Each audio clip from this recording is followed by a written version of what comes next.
This episode of Ty's Eye Help is brought to you by GoDaddy. What's up guys, in this video I'm going to be comparing the Kindle Fire versus the iPad 2 and hopefully help you make your decision on which one of these you should buy.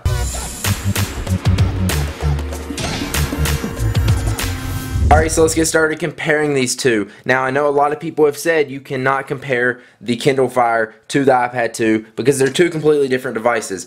But, in my opinion, they're both tablets. You're both wanting them for the same thing. You're wanting media consumption to watch videos and browse the web and read books and movies and stuff like that. You want them for the same purpose, but they are obviously two different prices, made by two completely different companies. They're different sizes, they're different operating systems, and they work completely differently, but they give you the same effect, or you're buying them for the same reason. So that's what I'm going to be comparing it as. I'm going to be telling you which one I think you should get for who you are. So first off, we're going to talk specs, models, and prices and stuff like that, just because we have to. First off, the iPad 2 comes in black and white. Kindle, you just get one color of it. The iPad 2 starts out at $500 for the Wi-Fi model, and it goes all the way up from there. There's a 3G and Wi-Fi model, whereas the Kindle is only Wi-Fi, and they only have one model for $200. So you've got more choices with the iPad as far as size and storage, because the iPad will give you 16, 32, and 64 gigabytes, whereas the Kindle is 8 gigabytes, but it's more based on the cloud, which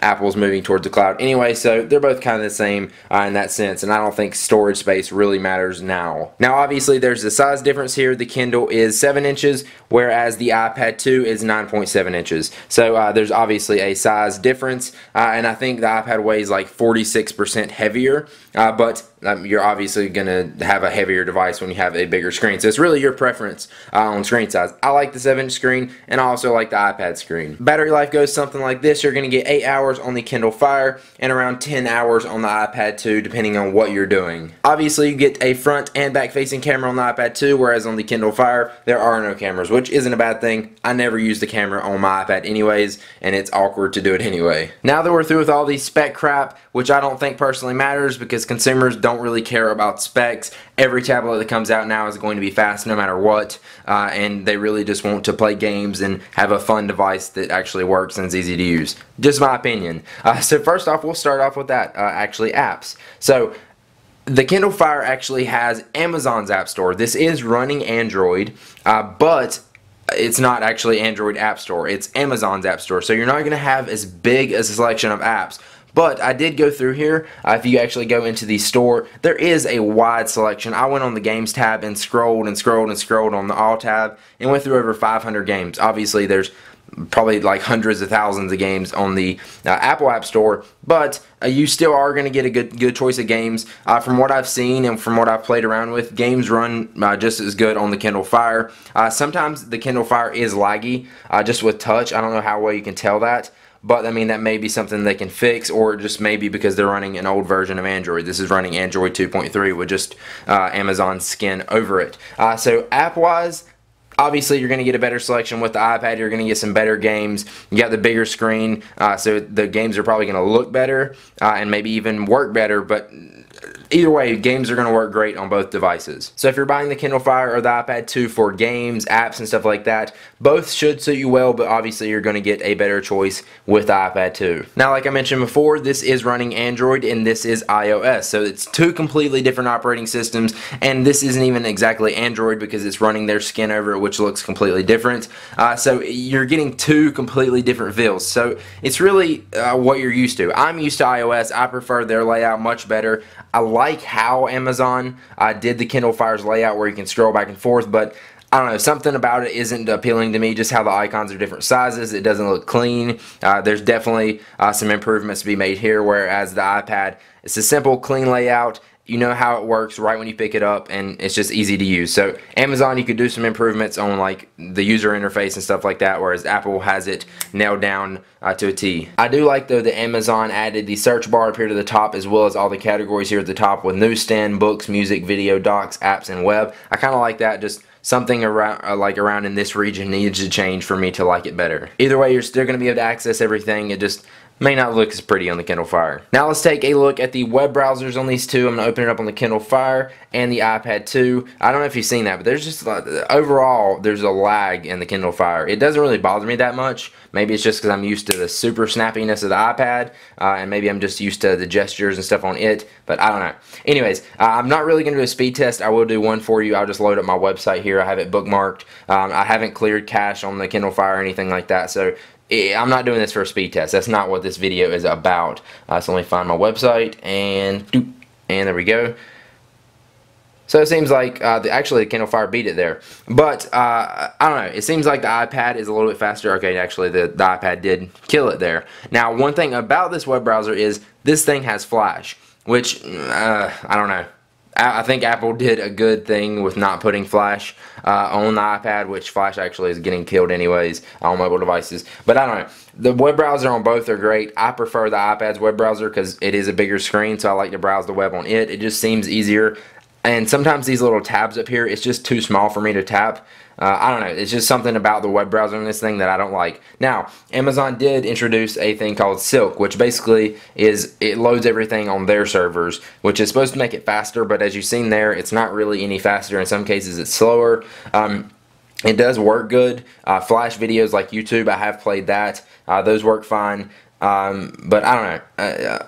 I would rather do it on the iPad. If I want to, I can actually full screen this. With here, I don't think I really can do that. I may be able to. Okay, I can. But, I don't know. I still prefer doing it on the iPad. That's just my opinion. So basically, the web browsers, they're going to give you the same thing, just different layouts and different ways to interact with it. I prefer the iPad's method, but I will have to say, I do like being able to hold this in my hand and browse the web rather than doing it on the iPad. But I like looking at the iPad screen better because it's bigger and it's better to browse on. So, I don't know. There's kind of pluses and negatives to both. You'll have to decide on that. And now let's talk about content such as magazines and books and music, videos, stuff like that. With the iPad, they're a little bit more strict on what you can do with the content you get. For example, with the newsstand, which both has, if you buy it from here on the iPad and get it from Apple, you're pretty much stuck to just using it on your iPad. With the Kindle, you can use this anywhere. Same goes with books. If you download it on the Kindle Fire, you can download it on your iPhone or your iPad in the Kindle app if you want to. So you're a little bit more free as far as like magazines and books on the Kindle. Now music and video and stuff like that, that's pretty much the same. But now one thing is with this, if you like start watching a video on the Kindle Fire, then you pick it up on your computer, or I think even your Roku, it'll continue playing where you left off. So content on these things, Apple's going to be a little bit more strict, whereas Amazon is a little bit more open. You are going to get everything like Hulu Plus and Netflix and stuff like that via downloadable apps. So you're not really going to be constricted with any content. You'll still be able to get most of the stuff. Another downfall to the Kindle Fire is that you won't get access to Apple's iTunes and stuff like that, because they do have a bigger choice of movies, at least in my opinion, or from what I know. But Amazon does have a big selection of video that you can rent, like movies and TV shows.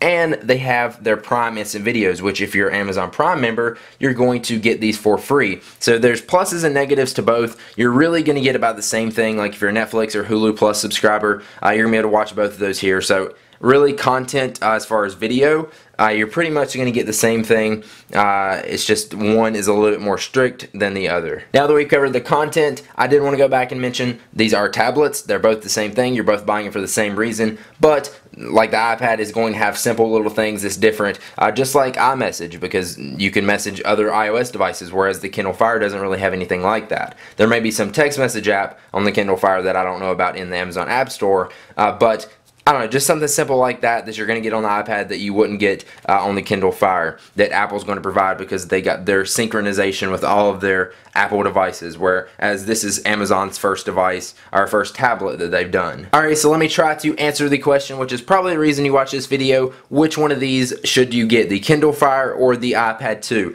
Personally, I think they're both great devices. I think they're both going to offer you really the same thing. It's just two different price points from two different companies. With the iPad, it's obviously obviously going to be better. You're going to have a better user experience with just the whole layouts on the iPad, but you are going to pay $500. But you may want to pay $500 for the Apple ecosystem and just the ease of use of it and all the apps and the different little things you can get on the iPad that you can't get on the Kindle Fire. But if you're buying one of these for media consumption, like music videos, apps, web browsing, stuff like that, which I don't really know what other reason you buy these for, then you may want to go with the Kindle Fire, because it is only $200 compared to $500 on the iPad. It's smaller, so it really depends which size of device you want. Do you want the 9.7-inch screen or do you want the 7-inch screen? This I would rather carry around with me more than the iPad, but the iPad is better to use for gaming and web browsing and stuff like that. It really comes down to, I think, how much money you have to spend. I think you're going to be pleased very well with $200 for the Kindle, and if you do have the extra money to spend on the iPad 2, $500 will get you a good bit more and a better experience.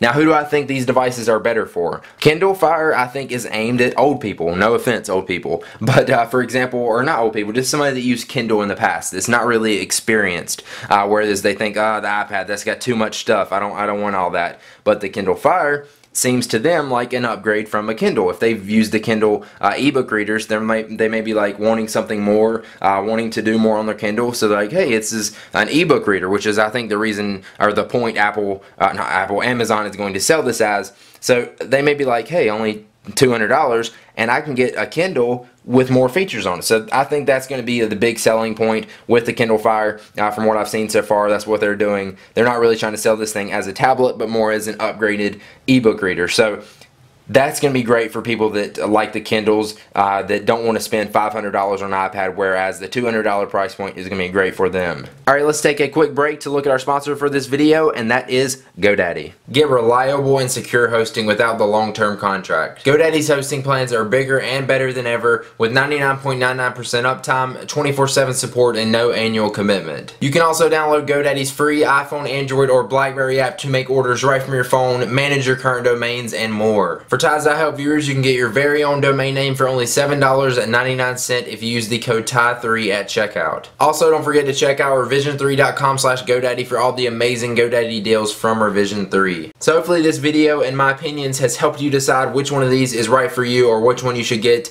Let me know in the comments down below if you have any responses or your own opinions or feedback for me, because I'm interested to hear what you guys have to say. If you enjoyed this video, make sure you click the like button down below. I really appreciate it, and it really helps me out a lot. And if you haven't already, make sure you subscribe to me on YouTube, because that will let you know when I post new videos like these. Stay tuned for my review of the Kindle Fire and lots more videos to come, and I will see you guys in the next one.